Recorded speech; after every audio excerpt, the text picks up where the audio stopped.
marka la maqlo qof Soomaali ah oo horumar ka gaaray barashada ku hadalka ama qorista luqadaha ajnabiga waa arrin aan qayrul caadi ahayn balse waxaa dhif ah in la arko qof aan Soomaali ahayn oo si fiican uga hadlaya afkeena hooyo ee Soomaaliga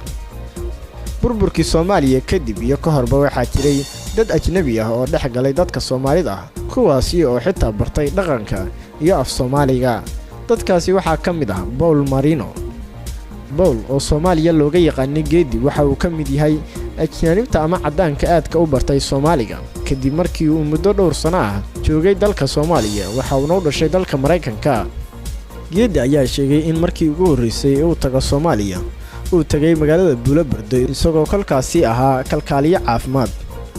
waxa uu tilmaamay in dadka Buulabardo ay ka caawiyeen inuu barto luqadda iyagoo ku oran jiray waa dadaalaysa ee hore u soco Paul ayaa ku heesi kara af Soomaaliga sidoo kale waxa uu yaqaanaa mahmayo fara badan oo Soomaali ah Professor Litwan waa professorad u dhalatay dalka Holland balse 82 ayay tagtay Mareykanka waxa ayna bara jaamacad ka noqotay jaamacadda Khartoum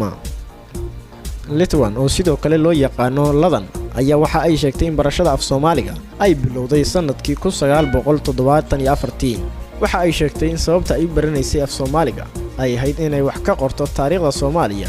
markaasi oo ay wax ka qoraysay taariikhaha wadamada Itoobiya, Suudaan iyo Soomaaliya hadafka Ladan waa uu hirgalay oo wax ay qortay buugaag ay ku dhameystiran yihiin dhammaan waxyaabihii ka dhacay dalka Soomaaliya Dictoraysa Baysina Sayid Maxamuud oo ah aqoon-yahanad u dhalatay dalka Masar kuma aysan ekaanin oo kaliya inay barato af Soomaaliga balse waxa ay sidoo kale ka dhigtay takhasuskeeda jaamacadda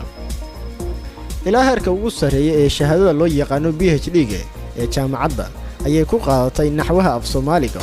oo ay si wanaagsan u naqtiimisay haweeneydan da'da dhexdhexaadka ah ayaa luqadda ku baratay meel ka baxsan Soomaaliya iyadoo xoogga ku saartay shahaadada masterka iyo PhD-ga Baysina waxa ay ku biirtay kulliyadda af Soomaaliga oo jaamacadda Qaahira lagu soo kordhiyay muddo 10 sano ka hor ah maamulka jaamacadda Qaahira ayaa maadooyinkooda ku soo daray maadada af Soomaaliga kadib markii ay dhaceen mudaharaadyo kacdoonka carabta ee curtay sanadkii 2011